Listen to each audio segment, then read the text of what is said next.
Espíritu Santo? ¿Por qué es una doctrina tan conflictiva? ¿Por qué hay tantas preguntas alrededor?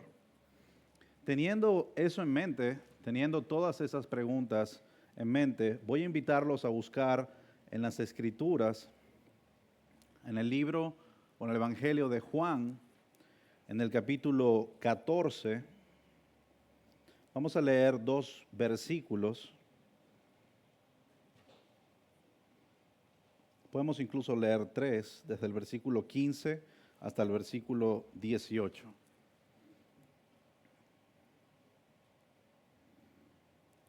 Juan capítulo 14, versículo 15 al versículo 18.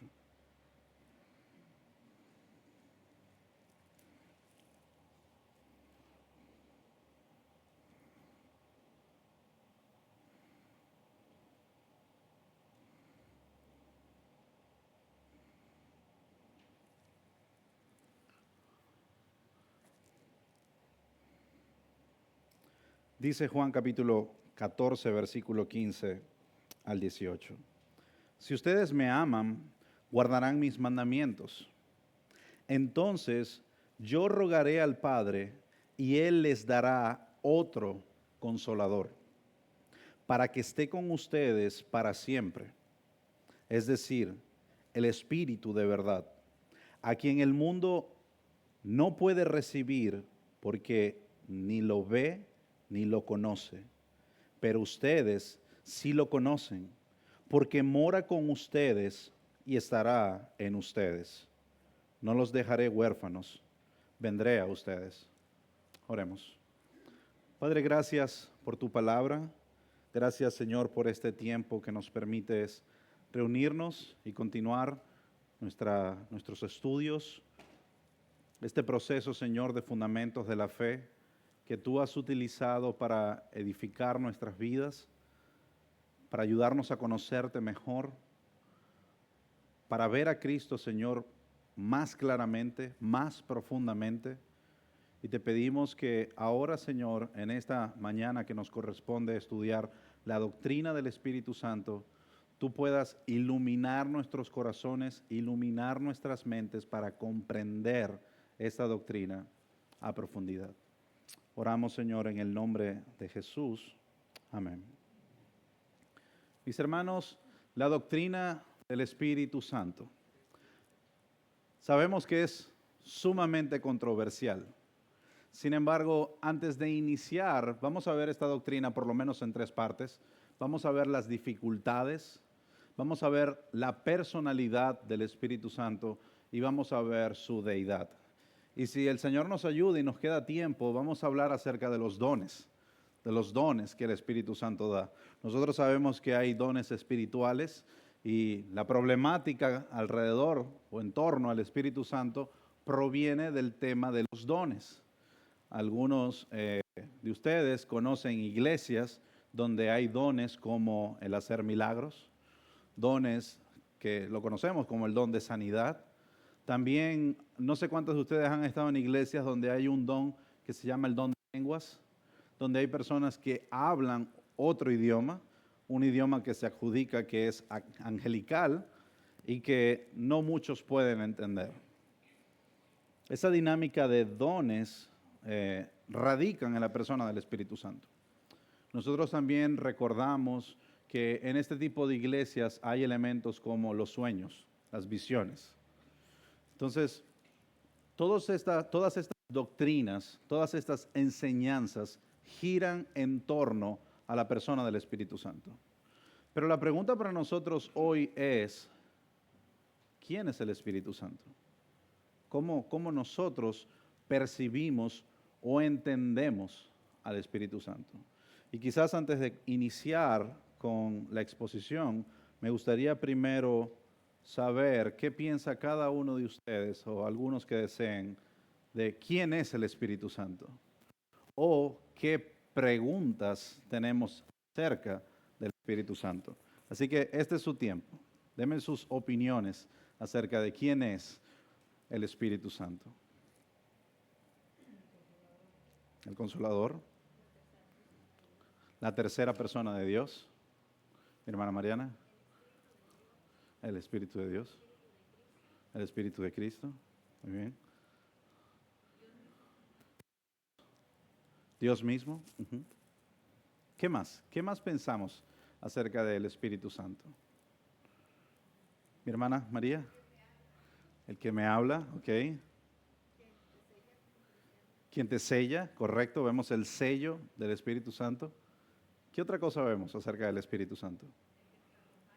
El que nos acompaña, el que nos instruye.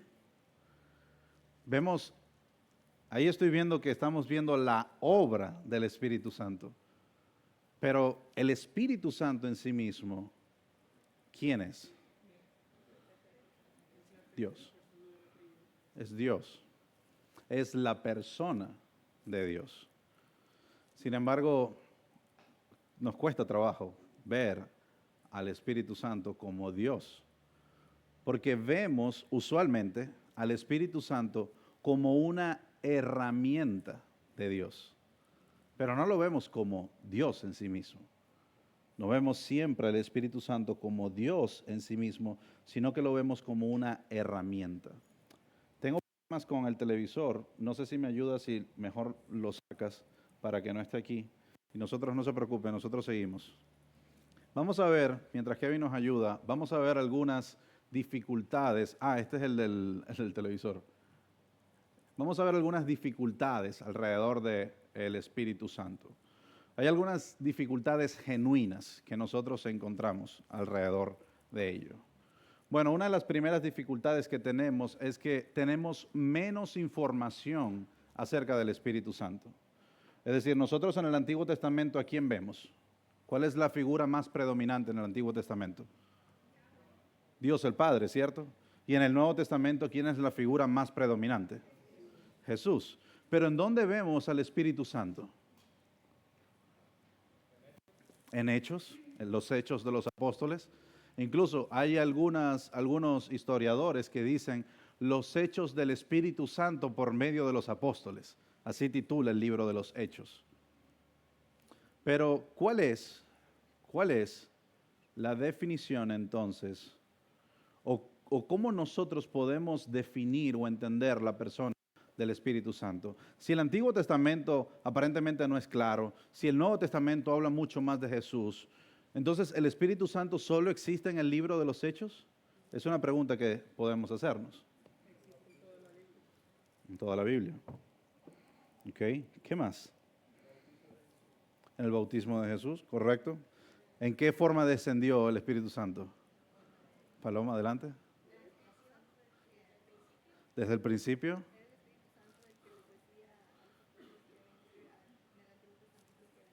Correcto. Pedro nos dice que era el Espíritu Santo el que instruía a los hombres de Dios para escribir, el que los inspiraba para escribir. Y mi hermana Mariana decía en el principio, ¿cómo dice Génesis, el principio, el capítulo 1?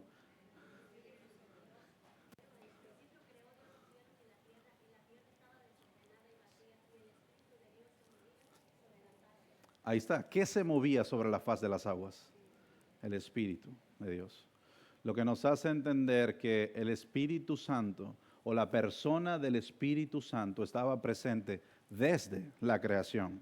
No era algo que existió o empezó a existir en el libro de los Hechos. Ahora, hablemos de los roles. Claramente el rol del Espíritu Santo, tal y como nosotros lo conocemos con relación a nuestra salvación, tiene mucho que ver en el Nuevo Testamento. Pero para operar, para crear, para instruir, para dirigir, para inspirar a las personas, el Espíritu Santo de Dios ha sido presente, ha estado presente desde la eternidad, desde la fundación del mundo. Entonces, esa es una de las dificultades, que no tenemos una revelación tan explícita de Él en la Biblia. Otra de las dificultades que tenemos, por lo menos a nivel teológico, cuando nosotros estudiamos el Espíritu Santo, es que el Espíritu Santo no generó tanta controversia teológica. Nosotros sabemos que hubo muchos concilios acerca de Jesús, hemos estudiado acerca de doctrinas o posturas acerca de Jesús, si tenía un cuerpo, si no tenía un cuerpo, si murió en la cruz, si no murió en la cruz. Pero acerca del Espíritu Santo nosotros no tenemos tanta información, no hubo tanta lucha con relación al Espíritu Santo. Esa sería otra dificultad. Además de eso tenemos una tercera y es la falta de una imagen concreta. La falta de una imagen concreta. Porque si yo le digo a usted, dígame una imagen que usted recuerda en el Antiguo Testamento acerca de Dios el Padre, ¿qué imagen se viene a su mente? La zarza. ¿Qué más? El monte Sinaí. La espalda de Dios. ¿Qué más? La piedra. El Shekinah. La Shekinah de Dios. Eso, usted sabe que cuando estaba con Egipto, había, de noche ¿qué había? Una columna de fuego y de día una nube de humo. Entonces, en el Antiguo Testamento nosotros tenemos imágenes tangibles que representan, no son, pero que representan a la persona de Dios el Padre. Y en el Nuevo Testamento, ¿qué tenemos? Tenemos a Jesús encarnado. Tenía un cuerpo. ¿De dónde era? De Belén, nació en Belén, se crió en Nazaret, estuvo en Galilea, hizo milagros. Era mucho más, es mucho más sencillo. E incluso los que venimos de trasfondos católicos, hemos escuchado del sudario, hemos visto imágenes de Da Vinci pintando a Jesús, que sabemos que son intentos, pero que no son reales y que nadie sabe realmente cómo fue su apariencia. Pero sí tenemos una imagen más clara. Pero, ¿qué pasa cuando yo le hablo del Espíritu de Dios? ¿Qué imagen viene a su mente? ¿Cómo? Es más difícil, ¿cierto? Porque no hay algo en nuestras mentes que nos haga referencia al Espíritu Santo. Siempre lo vemos obrando de manera invisible. Incluso cuando Jesús habló con Nicodemo, los que recuerdan de la clase de la salvación, decía, el viento sopla donde quiere, pero no sabes de dónde viene. Así es el Espíritu. Es intangible y difícil de visualizar. Hay otra dificultad que tiene que comprender esta doctrina, y es que el Espíritu Santo, a diferencia del Padre y del Hijo, no vino para darse gloria, vino para darle gloria al Padre y para darle gloria al Hijo. Ese fue el propósito por el cual Él vino. Entonces, eso hace más difícil la comprensión, porque vemos que entonces el Espíritu Santo no es un objeto de adoración. Cuando me refiero que no es un objeto de adoración, es que este es el objeto, yo lo voy a adorar a Él. No, vemos que Cristo es el objeto de la adoración en todas las Escrituras. ¿Por qué? Porque a Dios le ha placido así. Incluso recuerdo una pregunta que hacía Lisette al inicio, ¿por qué no oramos a quién debemos orar?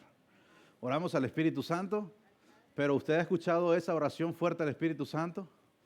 ¿Ha escuchado esa denominación? Quizás aquí no es muy famosa, pero en Latinoamérica es súper famosa porque es como una especie de brasileños, que es como la iglesia también, es un derivado de la iglesia universal y es la oración fuerte al Espíritu Santo. Entonces, todas las oraciones van dirigidas al Espíritu Santo. Adelante. ¿Cómo no?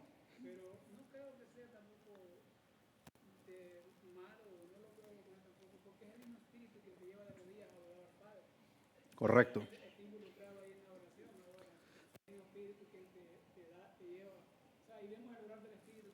Exacto. Entonces, ¿qué hacemos? Si el Espíritu Santo es Dios, yo puedo orar a Dios, pero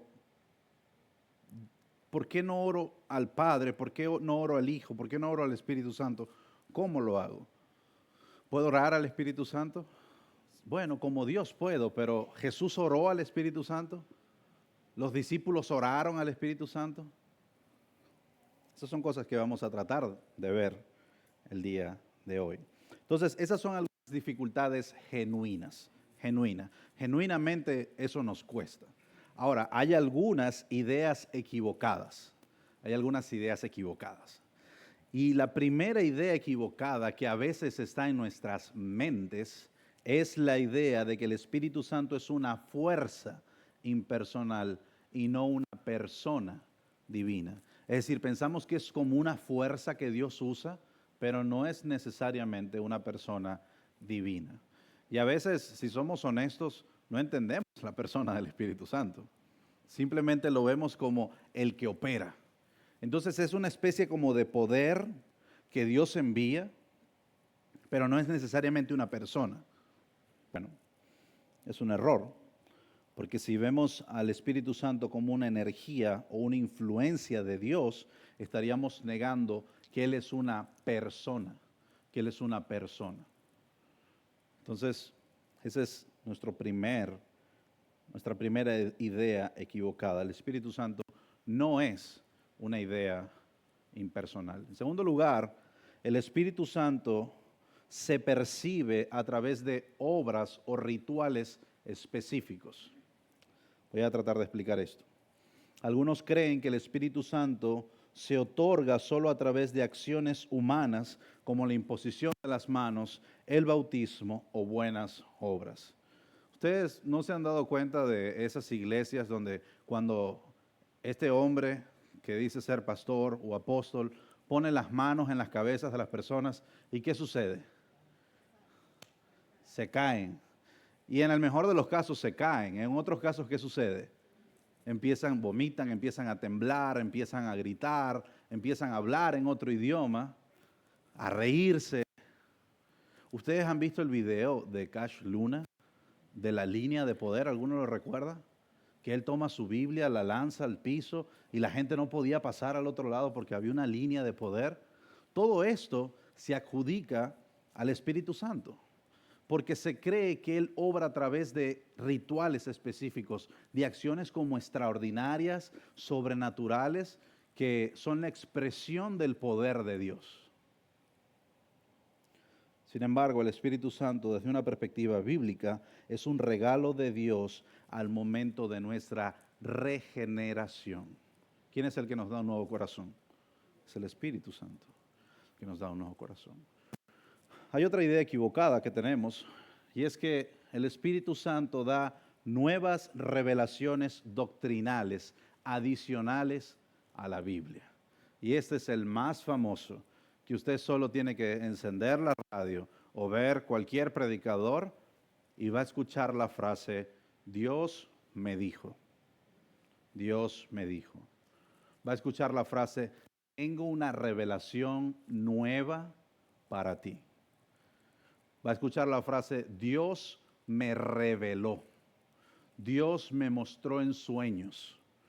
Dios me mostró en una visión.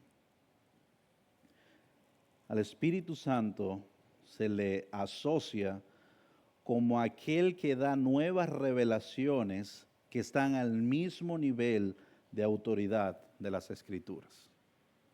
Muchos de ustedes, incluso con los que yo he hablado, han venido de iglesias donde eso ha ocurrido. Han salido de iglesias donde hay hombres que manipulan con sus palabras y se adjudican la autoridad divina utilizando el Espíritu Santo como la herramienta o la justificación para hacer lo que ellos quieren que sus creyentes, que sus miembros hagan y no lo que la palabra de Dios dice. Y aquí es donde empieza el conflicto de la autoridad de las Escrituras. ¿Es la Biblia suficiente o necesitamos nuevas revelaciones? ¿Necesitamos que un hombre añada revelaciones a las Escrituras o las Escrituras son suficientes en sí mismas? Bueno, la comprensión de la persona del Espíritu Santo tiene mucha relación en ello, porque estos hombres, estas iglesias, estos movimientos utilizan a la persona del Espíritu Santo para justificar esas revelaciones. Esas revelaciones. Sin embargo, la Biblia nos muestra que es inspirada y es suficiente y es útil para que el hombre de Dios sea perfecto, preparado para toda buena obra. Nosotros creemos en un principio que se llama el canon bíblico, la regla, los libros que en años atrás Hombres de Dios seleccionaron y vieron como inspirados y vieron que en su mensaje había un mensaje divino y que era congruente a la historia de la redención. Y a eso es lo que nosotros le llamamos las Escrituras. 39 libros en el Antiguo Testamento, 27 libros en el Nuevo Testamento. Si usted toma una Biblia católica, por ejemplo, si usted toma la Biblia de Jerusalén, si usted toma la Biblia latinoamericana, en esa Biblia usted va a ver Baruch, usted va a ver Baruch, va a ver primera y segunda de Macabeos, va a tener Judith y el dragón, va a tener distintos libros que no son inspirados por Dios. No son inspirados por Dios. No forman parte del canon de las Escrituras y no representan la palabra de Dios inspirada en esos libros. Por lo tanto, si usted tiene una Biblia católica, yo le invito a que pueda comprar Biblias como las nuestras. Allá tenemos incluso Nueva Biblia de las Américas. Nuestro hermano Mateo allá atrás puede obsequiarle una de las que tenemos allí para que usted pueda hacer el cambio, para que usted pueda leer la palabra tal y como la palabra debe ser interpretada y revelada. Entonces, estas son algunas de las ideas equivocadas. Tenemos una más que dice que el Espíritu Santo se puede perder si el creyente peca. Y aquí esta confusión nace por la figura del Espíritu Santo en el Antiguo Testamento. Nosotros sabemos que en el Antiguo Testamento, ¿cuál era el método que Dios utilizaba para colocar un rey? ¿Qué hacía con ese rey? Lo ungía. Y cuando ese rey era ungido, ¿qué sucedía? El Espíritu Santo vendía sobre él. ¿Qué sucedía cuando usted recuerda la historia de Sansón? Cuando Sansón de repente agarraba la fuerza indescriptible, ¿qué precedía a esa fuerza? Y el Espíritu Santo vino sobre Sansón y Sansón derrotó a los filisteos. Y el Espíritu Santo vino sobre Sansón y él se soltó de las cuerdas. Y el Espíritu Santo vino sobre Sansón y tomó los dos pilares y los trajo y destruyó a todos los filisteos. El Espíritu Santo estaba vinculado en el Antiguo Testamento con la salvación del creyente, con la salvación del creyente. Pero además de estar vinculado con la salvación del creyente, estaba vinculado con el favor de Dios para el creyente. Ahora, ¿de quién se fue el Espíritu Santo en el Antiguo Testamento? De Saúl, del rey Saúl. ¿Por qué se fue el Espíritu Santo del rey Saúl? Porque desobedeció a Dios. Por lo tanto, en el Antiguo Testamento nosotros vemos que la morada del Espíritu era temporal conforme a la obediencia de la ley. Conforme a la obediencia de la ley. Ahora, ¿es igual en el Nuevo Testamento? Incluso ustedes recuerdan lo que oraba David. No quites de mí, ¿qué? Tu Santo Espíritu. No quites de mí tu Santo Espíritu. Sin embargo, en el Nuevo Testamento, a diferencia del Antiguo Testamento, si usted tiene preguntas de por qué el Espíritu Santo se iba en el Antiguo Testamento, podemos hablar luego, pero en este punto la explicación es que era temporal en el Antiguo Testamento, pero permanente en el Nuevo Testamento, porque la Biblia nos dice en Efesios 1, 13 y 14, en Juan 10, 28 también, que somos sellados en el Espíritu Santo. Y Él ahora es las arras. ¿Recuerdan la explicación de la palabra arras? Él es el pago, Él es el anticipo, Él es la inicial que garantiza nuestra salvación. Y cuando la Biblia dice que el Espíritu Santo de Dios es nuestra garantía, lo que está diciendo es que ¿quién es la garantía de nuestra salvación? Dios mismo. O sea, la garantía, el que garantiza que esa salvación es suya y no se pierde, es el mismísimo Espíritu de Dios, que opera en usted porque usted ahora es templo del Espíritu Santo. Entonces, eso es quizás para tratar de debatir algunas ideas equivocadas en torno al Espíritu Santo. Y hay una última que quizás es similar a la anterior, y es que la obra principal del Espíritu Santo es dar experiencias sobrenaturales y dones espectaculares. Dones espectaculares. Usted no ha estado en iglesias pentecostales donde le preguntan, ¿cuál es su don? ¿Cuál es el don que usted tiene? ¿Qué es lo que usted hace? No, bueno, yo leo la Biblia. Sí, pero ¿qué más? ¿Qué más? No, yo oro. no, pero dame algo, tumba gente, ¿qué hace? No tengo ningún poder de eso. Ah, no. Entonces el Espíritu Santo, ¿qué dicen? No está en ti. Y vinculan la obra del Espíritu Santo con las experiencias sobrenaturales y sobre todo con los dones espectaculares. Cuando digo dones espectaculares, dones extraordinarios. Por lo tanto, si usted llega a una iglesia como esa y dice, bueno, yo tengo el don del servicio. Ah, bueno, vaya a recoger sillas, porque si tiene el don del servicio, pues hay una pirámide de jerárquica en cuanto a los dones. Y dones, algunos dones son más importantes que otros, pero delante de Dios en lo absoluto. En absoluto. Lo que sí existe delante de Dios es la diversidad de dones, porque cada don tiene un propósito diferente. Pero ya luego vamos a profundizar en ello. Esta obra sobrenatural se vincula a él con manifestaciones externas como milagros, lenguas, dejando a un lado su obra más fundamental, las escrituras, la palabra de Dios.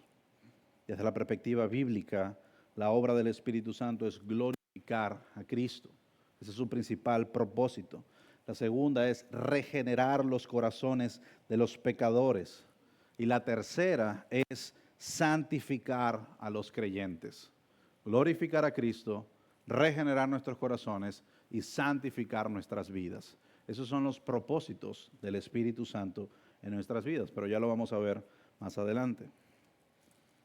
Entonces, aquí tenemos que hacer una pausa porque hemos hablado de ideas equivocadas, hemos hablado de incluso dificultades genuinas, pero tenemos que definir el punto y es que el Espíritu Santo es una persona. Necesitamos, antes de salir de este lugar, entender que el Espíritu Santo es una persona. Ahora, un teólogo dice que la personalidad del Espíritu Santo, la personalidad, es una doctrina esencial de la fe cristiana. Negar la personalidad del Espíritu Santo no es una cuestión trivial, es más bien un error fatal. Al hacerlo, estaríamos negando su existencia, lo particular de su obra, en fin, todo lo que la Biblia enseña. Por lo tanto, la comprensión que usted tenía del Espíritu Santo antes de llegar a este lugar, si era vinculada a alguno de los errores anteriores, usted estaba negando la mismísima persona de Dios. Por lo tanto, no es algo trivial, no es una clase trivial. Estamos hablando de la persona de Dios, el Espíritu Santo. Y eso demanda de nosotros una profunda comprensión de qué significa esta doctrina. Porque estamos hablando de Dios mismo, de Dios mismo. Ahora, para nosotros definir la personalidad del Espíritu Santo, debemos hacerlo a través de razones que demuestren su personalidad. La Biblia no plantea una personificación. ¿Qué es una personificación? Cuando nosotros decimos personificación, es cuando le atribuimos características personales a aquello que no lo es. Cuando nosotros le atribuimos características personales a aquello que no lo es. No, este vaso nos habla. No, el vaso no habla. El Espíritu Santo no es una personificación de Dios. No es que es una fuerza abstracta al cual nosotros le asignamos personalidad. No, Él es una persona. Y la razón por la cual nosotros podemos decir que es una persona es porque hay tres características que definen a una persona.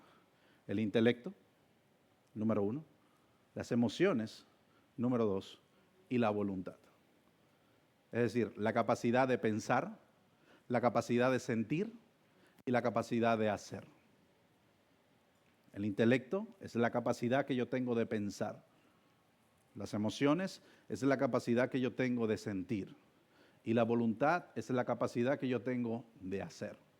Cuando hablamos del Espíritu Santo, el Espíritu Santo es una persona que tiene intelecto, emociones y voluntad. El intelecto, nosotros lo podemos ver en el Espíritu Santo porque Él es el que conoce y escudriña la mente de Dios. Él es el que conoce y escudriña la mente de Dios. Vamos a ir a 1 Corintios, capítulo 2.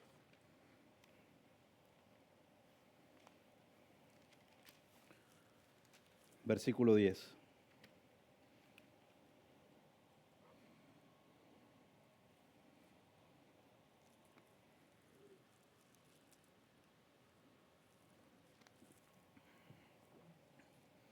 Primero los Corintios capítulo 2, versículo 10 al 11.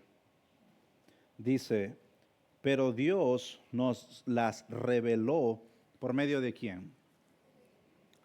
Del Espíritu, porque el Espíritu todo lo escudriña,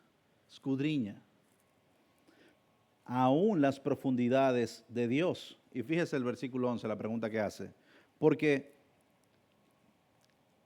versículo 12, porque entre los hombres, ¿quién conoce los pensamientos de un hombre, sino el Espíritu del hombre que está en él? Asimismo, nadie conoce los pensamientos de Dios, sino el Espíritu de Dios. Este texto nos demuestra que el Espíritu Santo conoce la mismísima mente de Dios. ¿Y quién puede conocer la mente de Dios?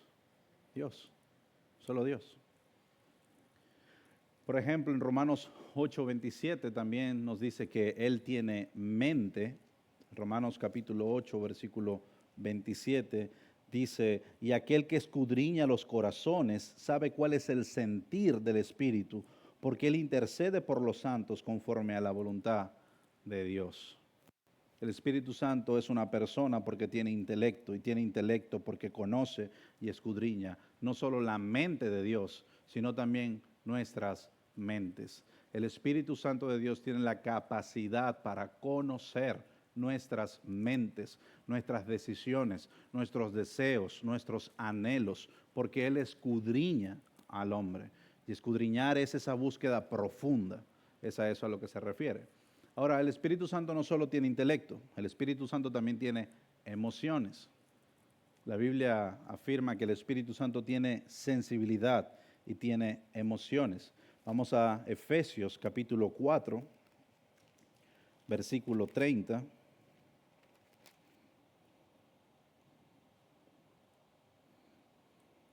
Efesios capítulo 4, versículo 30 dice, y no entristezcan. ¿Qué significa entristecer? La acción de ponerse triste. ¿Y la tristeza es qué? Una emoción. Y no entristezcan al Espíritu Santo de Dios, por el cual fueron sellados para el día de la redención. Se dice del Espíritu Santo que se entristece cuando los creyentes pecan. Nosotros fuimos sellados con el Espíritu Santo, nosotros somos templo del Espíritu Santo y esas acciones son algo que está intrínseco en nuestra identidad. Ahora nosotros somos una nueva criatura y como nueva criatura, ahora el Espíritu Santo mora en nosotros. Por lo tanto, cada vez que nosotros pecamos, nosotros entristecemos. Otras versiones dicen, si tienen la Reina Valera 60, dice, y no contristéis al Espíritu Santo de Dios. Por lo tanto, nosotros con nuestras malas acciones, con nuestros pecados, si usted es creyente, usted entristece al Espíritu Santo de Dios. Adelante, mi hermano. ¿Se retira el Espíritu Santo? Se retiraba en el Antiguo Testamento, pero ahora la explicación de por qué no lo hace es porque es un sello indeleble, es un sello que cuando Él nos sella, no hay forma ni manera que ese sello se quiebre, porque lo hace Dios en nuestro mismísimo espíritu. Antes era diferente, el Espíritu Santo reposaba sobre la persona, pero ahora nosotros somos regenerados. Ya no es el mismo espíritu, ahora es un nuevo espíritu el que habita en nosotros. Somos una nueva criatura y esa es la razón, porque somos nuevos, porque somos completos, porque hemos nacido de nuevo. Ahora ese sello es completa y absolutamente permanente. Y ese sello es protección sobre la influencia de Satanás. Ese sello es la mejor forma que Dios utiliza para que nosotros luchemos contra las acechanzas del diablo. Ese sello es nuestra garantía que nos permite mantenernos de pie y decirle no a la tentación. Es decir, la capacidad que nosotros ahora tenemos de luchar contra las tentaciones, de resistir al diablo para que él huya, solo pueden hacerlo aquellas personas que han sido sellados con el Espíritu Santo. Cualquier persona que no haya sido sellado por el Espíritu Santo, que no haya sido regenerado por el Espíritu Santo, va a sucumbir siempre, siempre delante de la tentación. Pero el Espíritu Santo es esa garantía que nos dirige, que nos instruye. Y vamos a ver la obra del Espíritu Santo para dar más luz a esa respuesta. Pero definitivamente Él permanece con nosotros porque ahora nuestra nueva naturaleza es una nueva naturaleza que viene de Él y ahora es permanente y no temporal. Reside en nosotros. Por eso es que cuando Pablo dice, y vosotros sois templos del Espíritu Santo. Imagínense que usted es un judío de la época de Pablo y Pablo dice, ustedes son templo del Espíritu Santo. ¿Qué significaba eso?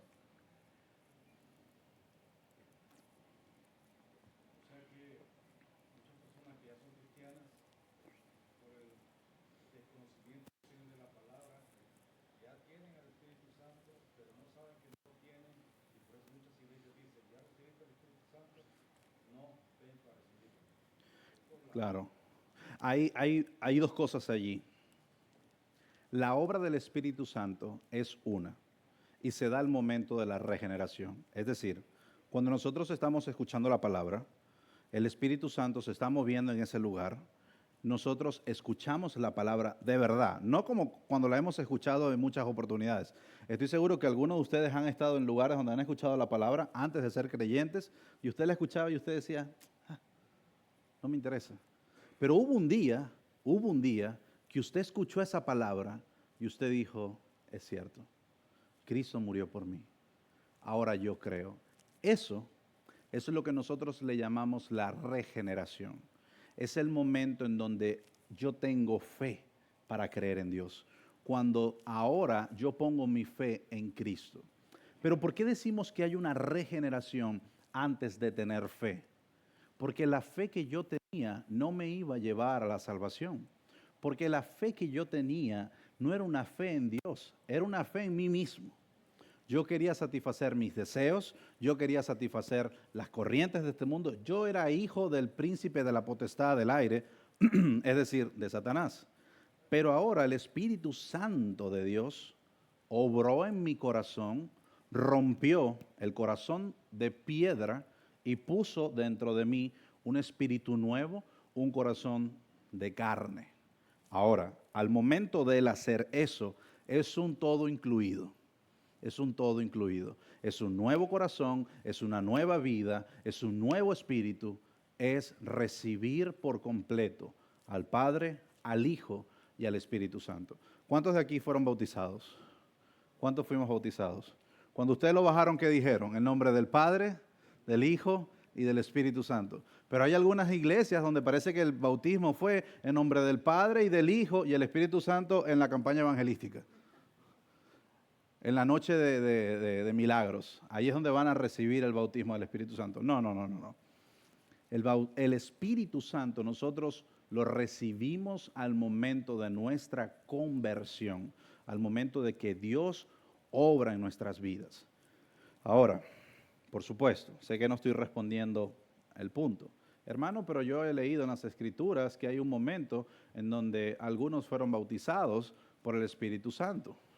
Y después de que ellos fueron bautizados por el Espíritu Santo, ellos recibieron dones y empezaron a hacer milagros.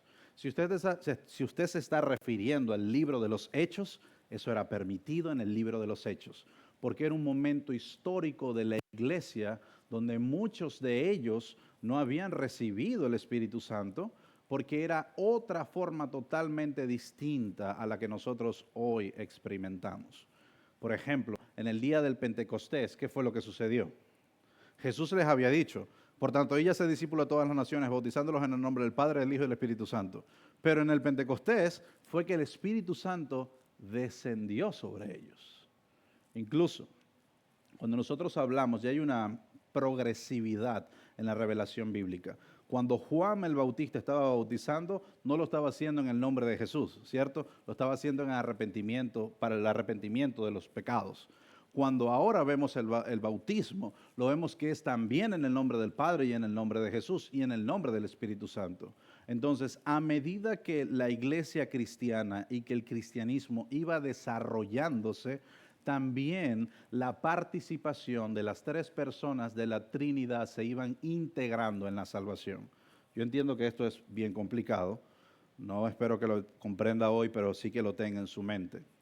Lo que quiero decir, en conclusión, es que el Espíritu Santo de Dios viene a nuestras vidas al momento de nuestra redención. Y que esos momentos aislados en el libro de los Hechos, donde vemos bautismos del Espíritu Santo, era simplemente para completar información inconclusa o momentos inconclusos que había en el crecimiento de la iglesia surgiente.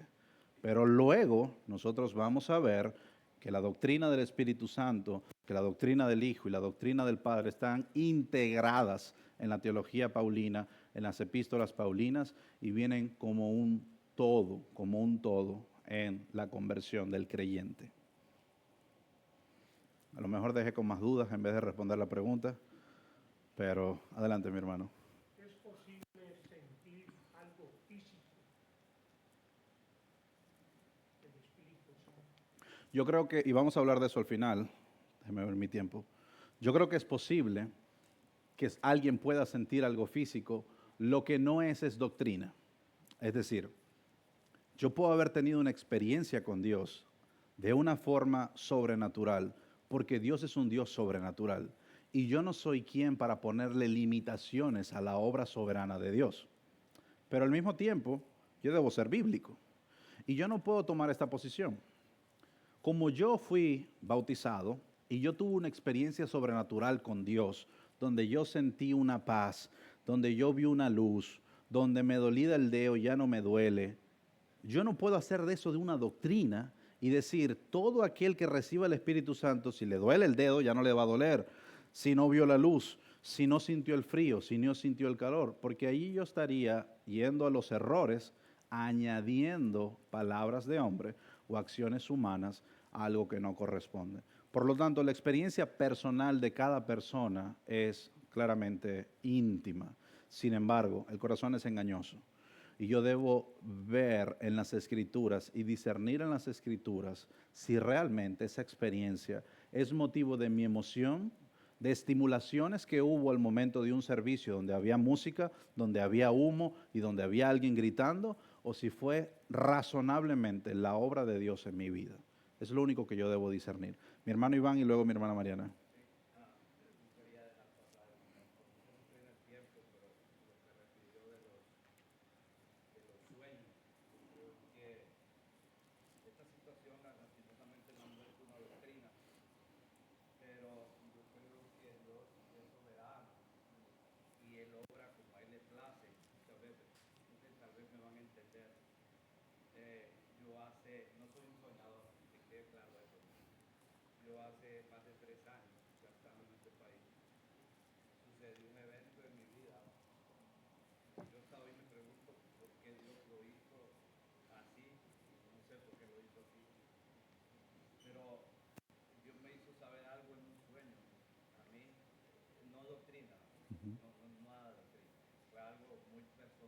Uh-huh. Uh-huh.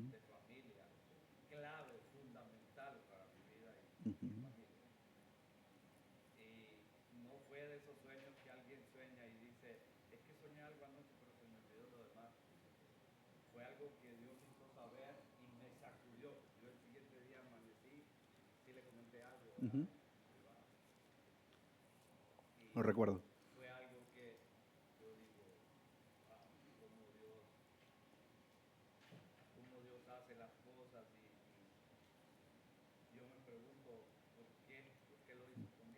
Uh-huh. Uh-huh.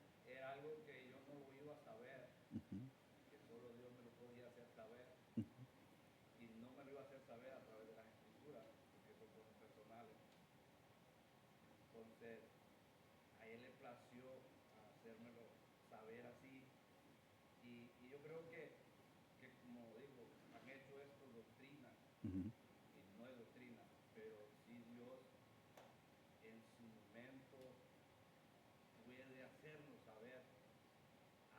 que es indispensable Ujú.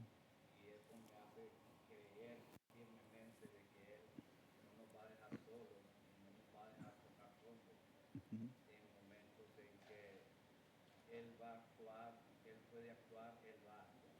Así es. Fue algo muy importante, yo se lo digo, no se lo puedo contar, pero que gracias a eso yo puedo estar aquí todavía sentado Ujú. y ustedes, yo creo que solo puedo decir que gracias a Dios le damos la gloria a Él. Amén. Y por supuesto, siempre va a existir la tensión entre la soberanía de Dios en nuestras vidas y nuestro intento de ser bíblicos, o sea, nuestro esfuerzo de ser bíblicos. En esa tensión, en ocasiones, suceden cosas que no podemos controlar. Sin embargo, el principio bíblico es permanente. Hermanos, cuando nosotros vemos en las Escrituras que Pablo nos da solo un vistazo, solo un par de versículos, de que él tuvo un sueño, de que él fue en cuerpo al tercer cielo. ¿Sí recuerdan esa parte de 1 Corintios? Que él fue al cielo y él estuvo en el cielo. ¿Y qué dijo? Vi cosas que hombre no ha visto. Y después de 2, 3 versículos, Pablo como que se olvida del sueño y empieza, bueno, como le seguía diciendo, dejen de pecar. Y uno dice, Pablo, pero cuéntame más. ¿Qué pasó allá? ¿Cómo era? ¿Era azul? ¿Era blanco? ¿Había puertas? ¿No había puertas? ¿Estaba Moisés? ¿Estaba Elías? ¿Cómo era Enoc? Pablo dice, no, honestamente no. Si estaba en cuerpo, no estaba en cuerpo. Si estaba soñando, no estaba soñando. Honestamente no me interesa. Yo solo voy a predicar la cruz de Cristo. Entonces, solo para tratar de aliviar estas tensiones. Nosotros tenemos la Escritura que es inspirada por Dios y es suficiente y útil para nuestras vidas. Pero del otro lado, Dios es soberano, por supuesto, para tener tratos personales con las personas de manera misteriosa, que no podemos explicar. Pero si esos tratos personales se convierten en enseñanzas y en doctrinas y se obliga a otros que se crean, sea Dios bendecido y todo hombre anatema. Porque imagínense que pase algo. Quizás no tenemos, bueno, tenemos algunas hermanas solteras y algunos hermanos solteros. Imagínense que a usted le llega un hermano y le dice, mire, Dios a mí me reveló algo. Y lo que me reveló, yo se lo voy a decir y usted va a ver cómo lo va a tomar. Dios me dijo que usted se va a casar conmigo. ¿Y cuándo? No, eso va a ser 1 de diciembre. Y Dios me mostró fecha y todo. Dios me mostró la fecha, el lugar, la decoración. Dios me lo reveló en un sueño. ¿Cómo usted responde a eso?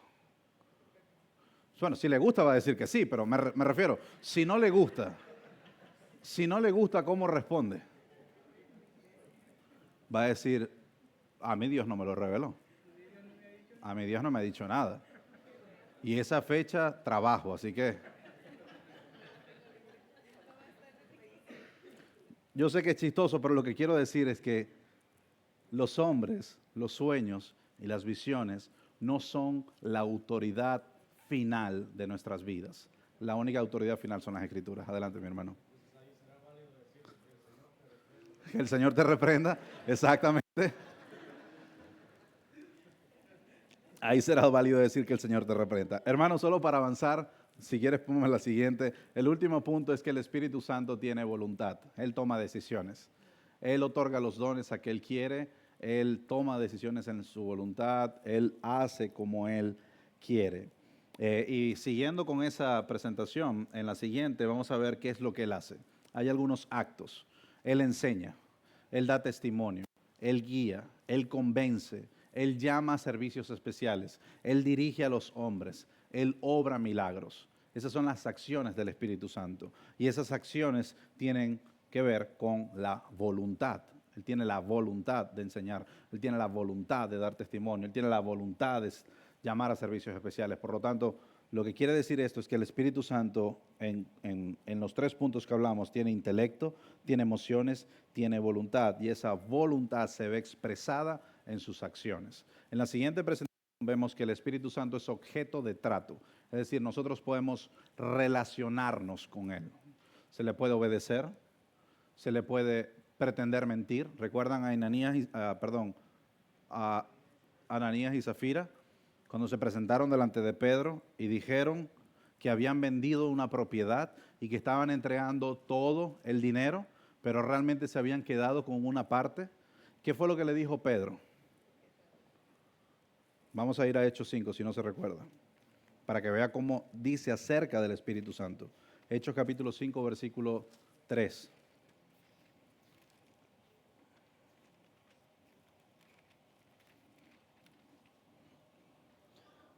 Cuando eso sucedió, dice, Pedro dijo, Ananías, ¿por qué ha llenado Satanás tu corazón para mentir al Espíritu Santo y quedarte con parte del precio del terreno?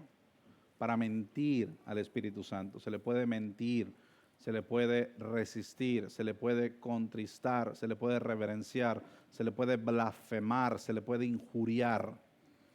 Todas esas son acciones que se pueden hacer contra el Espíritu Santo. Vamos a ver solo una sola acerca de la deidad, pero nosotros podemos comprobar la deidad del Espíritu Santo en la siguiente, por 3 cosas. Por sus títulos divinos, por sus atributos divinos y por sus acciones divinas. ¿Cómo nosotros podemos decir que el Espíritu Santo es Dios? Por sus títulos divinos, por sus atributos divinos y por sus acciones divinas. Vamos a ver los títulos. Cuando hablamos de los títulos, hay por lo menos 16 veces que se relacionan sus títulos con la Trinidad. Y hay otros que se le adjudican con relación a sus obras. El más famoso fue el que leímos nosotros en Juan 14, 16 al 18, y les enviaré el otro consolador, que es el Paracleto. ¿Recuerdan la definición de Paracleto? El Paracleto era el abogado de familia que representaba el momento de juicio. El Paracleto significaba el que está al lado, porque el Paracleto se paraba en los juicios romanos al lado del acusado para defenderlo delante del juez. Entonces, cuando nosotros vemos que Cristo dice, Cristo es un Paracleto, es un consolador, y el Espíritu Santo es el otro Paracleto, a veces pensamos que Cristo no es el Paracleto, Cristo es el Paracleto también. El Espíritu Santo se para al lado para defendernos delante del acusador. Ese es el rol del Espíritu Santo como consolador. Entonces, eso es un título divino. En los atributos divinos, nosotros vemos que un atributo tiene que ver con el carácter de la persona, cómo esa persona es. Bueno, nosotros vemos que Él es omnisciente, es omnipresente, es omnipotente, es el Espíritu de la verdad y que posee sabiduría creadora. Entonces, si es omnisciente, si es omnipresente y si es omnipotente, claramente es Dios. Es Dios. Y por último, sus acciones divinas. ¿Cuáles son sus acciones divinas? Bueno, Él inspiró, como decían al inicio, a los escritores bíblicos para escribir lo que Dios quería. Él resucitó de los muertos al Señor. Él, ¿cómo dijo, qué le dijo el ángel a María? ¿Y vendrá sobre ti qué? ¿Y qué pasará? Y tendrás a luz un hijo. Él no solo estuvo en la resurrección de los muertos, sino en el acto de engendrar a Cristo. Él convence, regenera, consola, intercede, santifica. Esa es la razón por la cual nosotros creemos que el Espíritu Santo claramente es Dios. Ahora, en último lugar, no me va a dar tiempo a hablar de esto. Vamos a hablar de esto cuando hablemos de la iglesia. No recuerdo si es la próxima clase o la siguiente, pero vamos a hablar más a profundidad acerca de los dones espirituales. Quizás solo la siguiente para definirlo. Los dones espirituales son las capacidades, las habilidades o los talentos especiales que el Espíritu Santo de Dios da al creyente. ¿Cuándo lo da? Al momento de la salvación, al momento de su salvación. Quizás para abarcar solo un don. Hay un solo don que todos nosotros tenemos, pero que a veces no ejercitamos. Hay un solo don. Puede que hayan varios, pero hay un solo don en el cual quiero hacer énfasis que todos nosotros tenemos. Y es el don del servicio. ¿Por qué? Porque usted cuando esté en el cielo, usted va a hacer una sola cosa, servir a su Dios. Servir a su Dios. Entonces los dones no son simplemente habilidades naturales. No, tiene el don de la enseñanza, entonces él habla bien. No tiene que ver con habilidades. Pueden haber personas tartamudas que pueden enseñar bien. Si no, pregúntenle a los judíos que siguen leyendo a Moisés, y era tartamudo. La habilidad, la oratoria, no es el don de la enseñanza. El don de la enseñanza es la facultad que el Espíritu Santo hace en la vida del maestro para que las personas cuando lo escuchen entiendan. Es decir, el Espíritu Santo asiste a la persona que está enseñando para que esas personas puedan entender lo que el maestro está explicando. Ese es el don de la enseñanza, pero no tiene que ver con oratoria. A veces nos dejamos llevar de ello, ¿no? No, predica bien, pero ¿le entendiste? No, sí que dijo, pero se escucha bien. Yo creo que tiene el don de la enseñanza. No. Puede predicar como sea, puede tener la voz que sea, pero puede no entender nada. Y tampoco tiene que ver con conocimiento. Solo quiero hacer esta clarificación. Tampoco tiene que ver con conocimiento. Usted puede tener un doctorado en biología marina y en agujeros negros y puede que agarre la Biblia y no sepa explicar la historia de Noé. Puede pasar eso, porque no está vinculado con el conocimiento, por lo menos no el conocimiento de inteligencia, tiene que ver con una obra sobrenatural de Dios. Quisiera seguir, hermanos, pero el tiempo ya se ha acabado. Avánzame hasta la siguiente, la que viene, solo para decir esa. Para la próxima clase vamos a hablar acerca de esto, el cesacionismo y el continuismo. Y solo quiero dejar esto en sus mentes. El cesacionismo es la postura doctrinal que dice que los dones sobrenaturales ya cesaron. Es decir, ya no hay milagros, ya no hay lenguas. Y el continuismo, por su lado, es la postura, si quieres dejar la otra, la que dice el versus, no voy a entrar en ellas. Y la otra afirma que el continuismo afirma que los dones espirituales como los milagros, las sanidades y las lenguas continúan, son vigentes hoy. Por supuesto, la intención que nosotros tenemos es ver qué es lo que la Biblia dice al respecto y cómo nosotros podemos justificar una u otra a la luz únicamente de las Escrituras. Eso, mis hermanos, ha sido la doctrina del Espíritu Santo. Creo que faltan muchas cosas por responder y muchas preguntas. Quizás tenga que extender esta clase para la próxima semana. Vamos a ver cómo quedamos en el horario, pero esto ha sido la sesión número 7, la persona del Espíritu Santo, su deidad, personalidad y atributos. Que el Señor nos ayude a seguir en esta recta final. Solo faltan 4 semanas, mis hermanos. 4 semanas y terminamos Fundamentos de la Fe. Terminamos diciembre 22. Así que ya estamos por terminar. Apriete, dé el último sprint, no falle y anime a sus hermanos, anime a aquellos que no han venido, anímelos a formar parte de acá. Y esta semana tendremos la clase de recuperación entre semana. Quizás va a ser antes del jueves, antes del miércoles, porque tenemos el Thanksgiving. Así que si alguno quiere o le quedó alguna pregunta por hacer, añádase a la clase. Todos son bienvenidos, no solo los que faltaron. Añádase, haga la pregunta, que cuando lo hace en ocasiones la clase se pone incluso hasta mucho más dinámica y animada. Así que eso ha sido nuestra sesión número 7, mis hermanos. Oramos para empezar nuestro servicio. Amén. Padre, gracias por